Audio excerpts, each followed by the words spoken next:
कि 1942 में भारत छोड़ो आंदोलन के खलनायक और संघ के हीरो श्याम प्रसाद मुखर्जी, ये पढ़िए, उन्हीं का है बयान।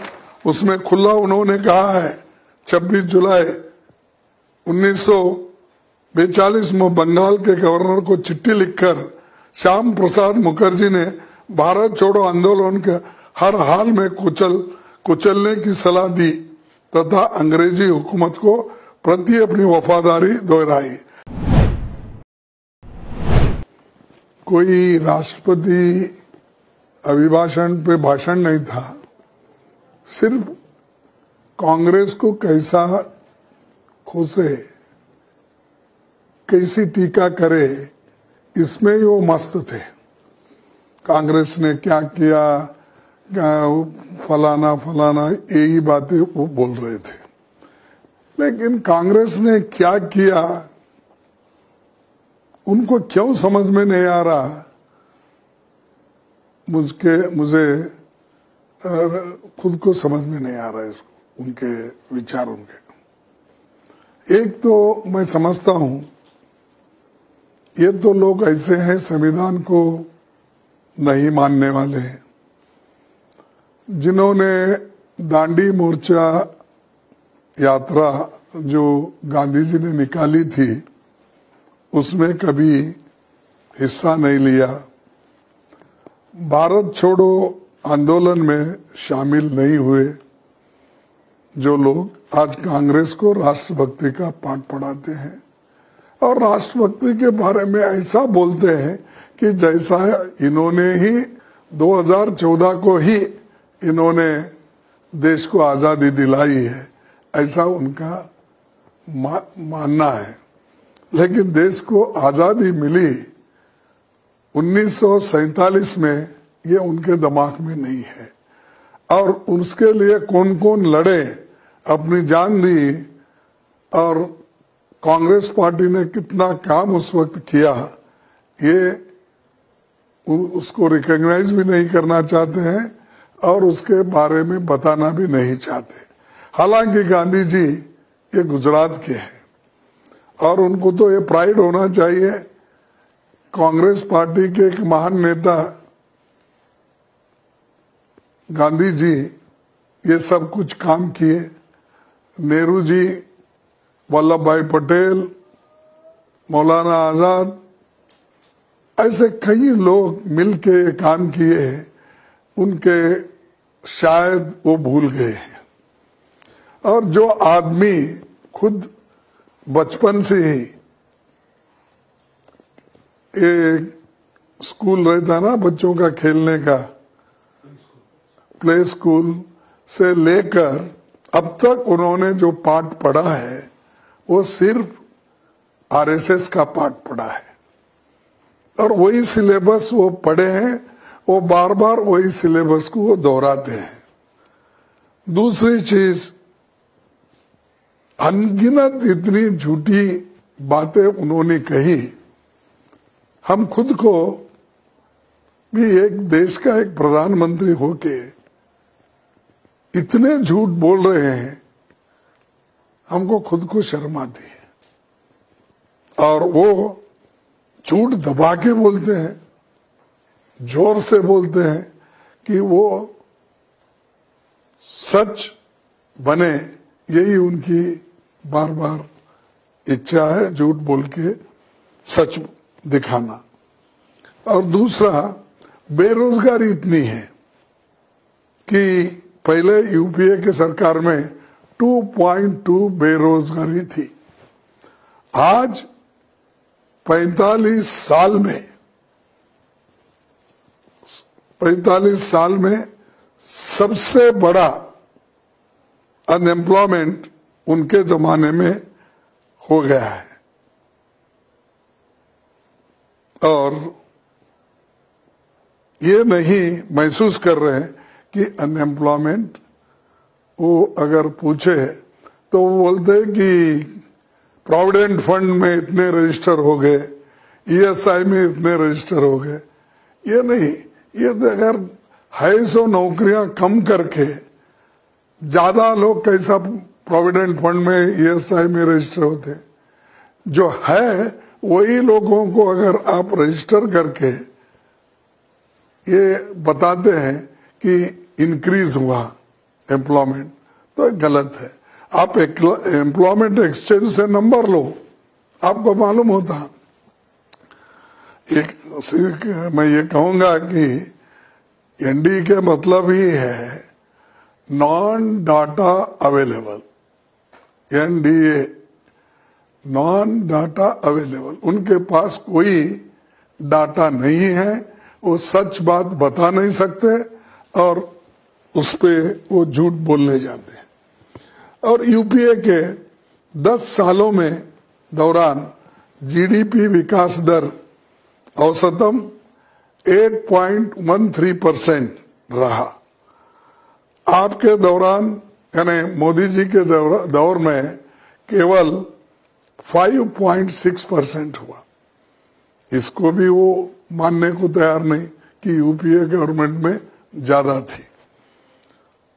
वर्ल्ड बैंक की माने तो 2011 में भारत विश्व का तीसरा सबसे बड़ी अर्थव्यवस्था बना चुका था, लेकिन मोदी जी उसको भी मानने के लिए तैयार नहीं है।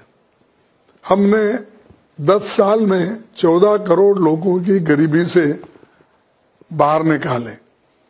इधर उधर के भाषणों को काट काट कर वो भ्रम फैला रहे हैं। कितना भी झूठ आप फैलाओ, लेकिन आंकड़े अपने जगह पे हैं। और पहले जो 2011 के सेंसस में जो है वो दिखाना जरूरी है, और वो 2021 के आंकड़े बाहर नहीं निकाल रहे। क्यों? क्योंकि वो जो झूठ बोल रहे हैं वो सब बाहर निकलेगा। तीसरा, मोदी जी पब्लिक सेक्टर के बारे में बोले कि बढ़ चुके हैं, कम नहीं। 2022 तक 147 पब्लिक सेक्टर यूनिट्स थे और उसको प्राइवेटाइज करने के लिए उन्होंने अपनी बात अलग ढंग से रखी कि हमने प्राइवेटाइज नहीं, हम ज्यादा पब्लिक यूनिट्स बढ़ा रहे हैं। तो एक तरफ तो बेचो और लूटो की बात चल रही है, और दूसरे तरफ ये कहते हैं कि हम पब्लिक सेक्टर ज्यादा बढ़ाए हैं, और उसका मतलब ये है कि एम्प्लॉयमेंट भी ज्यादा बढ़ा। तो छोटे छोटे दुकान लगाकर एमएससी के कोई फैक्ट्रियां निकालकर अगर आप कहेंगे कि पब्लिक सेक्टर बड़े हैं, तो इसमें कोई अर्थ नहीं। आप बताइए कौन सा ऐसा भिलाई के जैसे कारखाने हो गए, कौन से ऐसे HAL, HM, BEL, BHEL के जैसे कारखाने हो गए। अगर ऐसे कारखाने होते तो यहाँ हजारों लोग काम करते हैं। तो इसमें भी वो झूठ बोल रहे हैं। और सरकार में अब तक सब छानबीन के हमने निकाला 30 लाख पद खाली है, वो भरते नहीं। और अगर वो भर दिए तो SC, ST, OBC को 15 लाख नौकरियां उनको मिलते हैं, लेकिन उसको भी वो मानने को तैयार नहीं है। खास करके ये अपने रेलवे, स्टील और स्कूल, इसमें सभी में पेट्रोलियम खाली है। तो वो अपना उधर भी उधर ये विषय पे वो अपने ध्यान में नहीं ले रहे। एक स्कूल लेवल में एकलव्य स्कूलों की बात करें, इसमें 70% शिक्षक खाली है। अगर 70% शिक्षक खाली है तो बच्चे क्या पढ़ेंगे? मैथमेटिक्स टीचर नहीं है, साइंस टीचर नहीं है, इंग्लिश टीचर नहीं है, वो कोई भी नहीं है, तो बच्चे कैसा उसमें पढ़ेंगे। ये सब भर्ती अगर नहीं करे तो नेचुरली उन्होंने जो पार्लियामेंट में और लोकसभा में कहा है वो सब झूठा है, और उन्होंने अपनी बातों को बार बार वो कह रहे हैं। चौथी बात यह है, असल में सरकार के पास कोई डाटा नहीं, इसीलिए सब कुछ हो रहा है। आप डाटा निकालो, 2021 का सेंसस बाहर निकालो, आपको मालूम होगा लोगों की इनकम क्या है, लोगों की जीडीपी क्या है, ये सारी चीजें बाहर आ जाएंगे। और झूठ फैलाना और मोदी जी की गारंटी उन्होंने जो कहा वो भी बाहर आएगा, कितने तुम्हारे गारंटी कामयाब हुए। मोदी जी का तो ये गारंटी है, खुला है, कौन सा, कि मैं 15 लाख आपको नहीं दूंगा, ये गारंटी, और मैं 2-2 करोड़ सालाना नौकरी देने का वायदा किया था वो नहीं दूंगा, ये गारंटी है। किसानों को उन्होंने बोला एमएसपी में बढ़ाऊंगा, ये उनकी गारंटी है कि नहीं देना।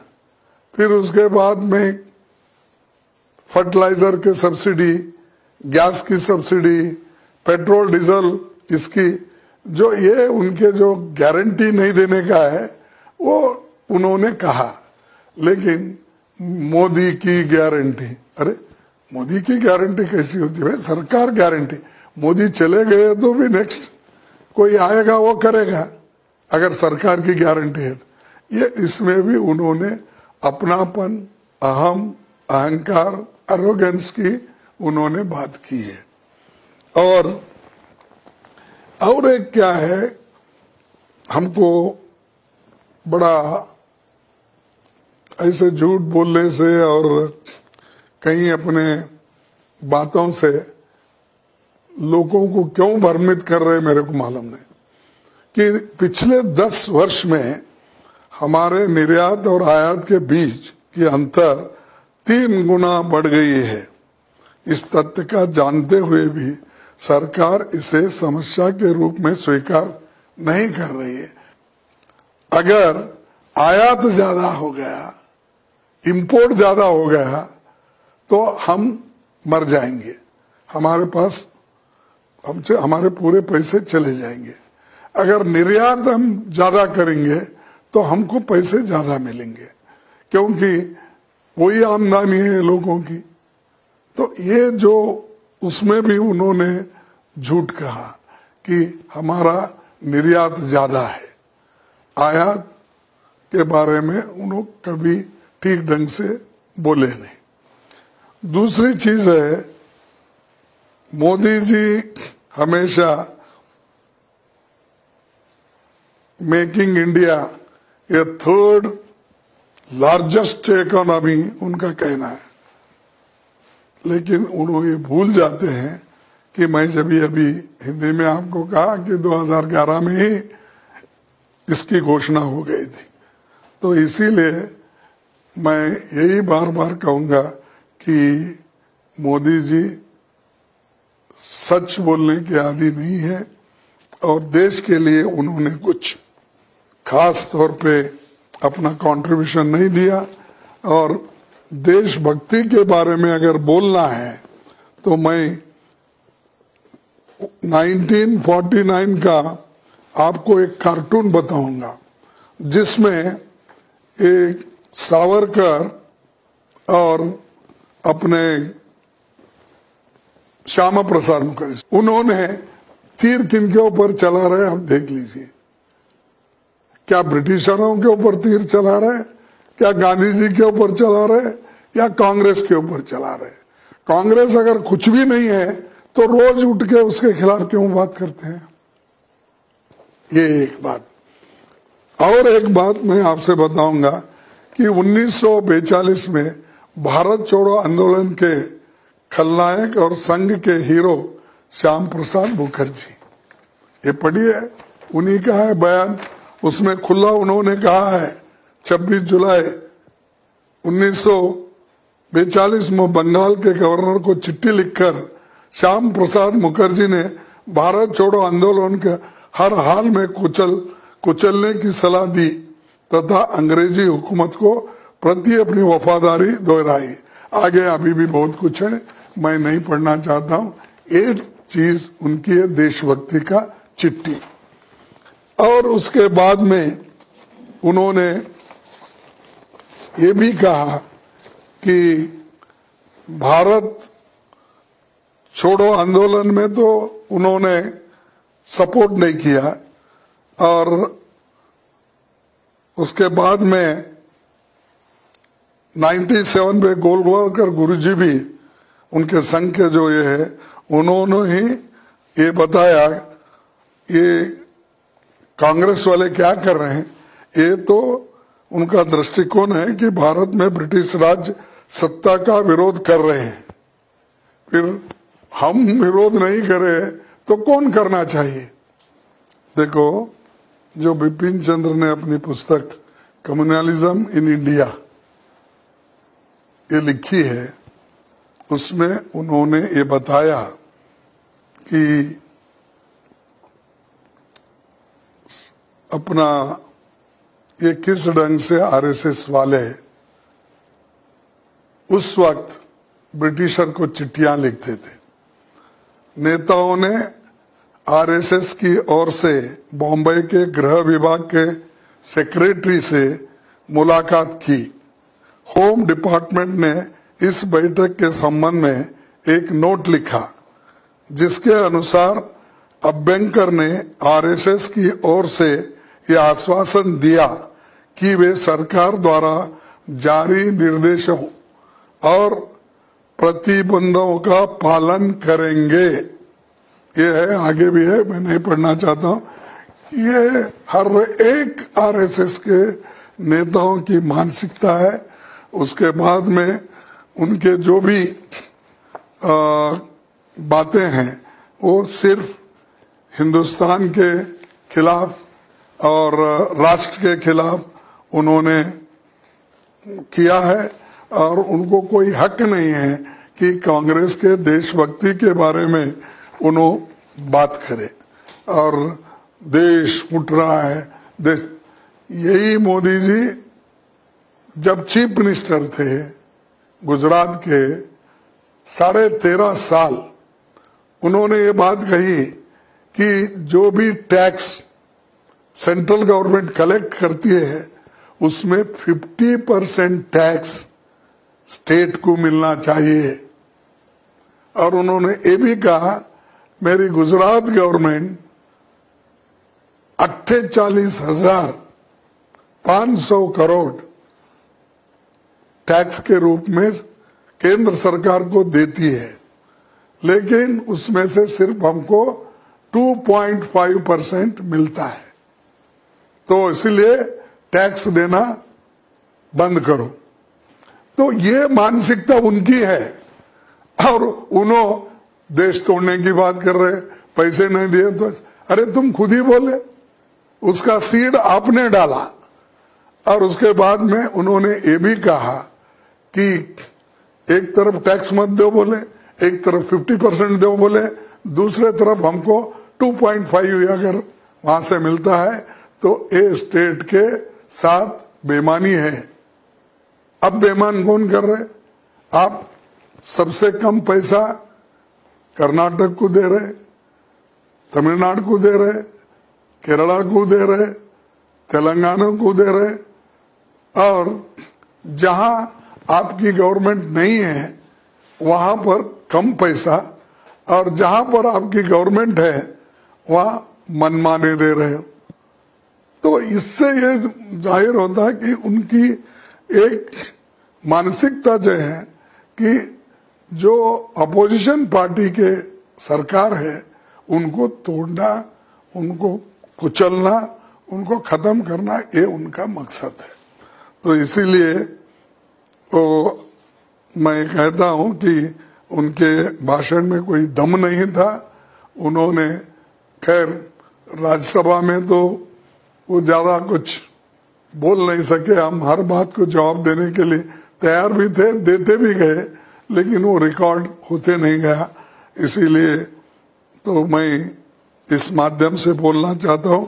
और दूसरी चीज जो वो कहते हैं, कांग्रेस के लोग इतने करप्शन में इन्वॉल्व थे, फलाना थे, उसको टीका करते रहे।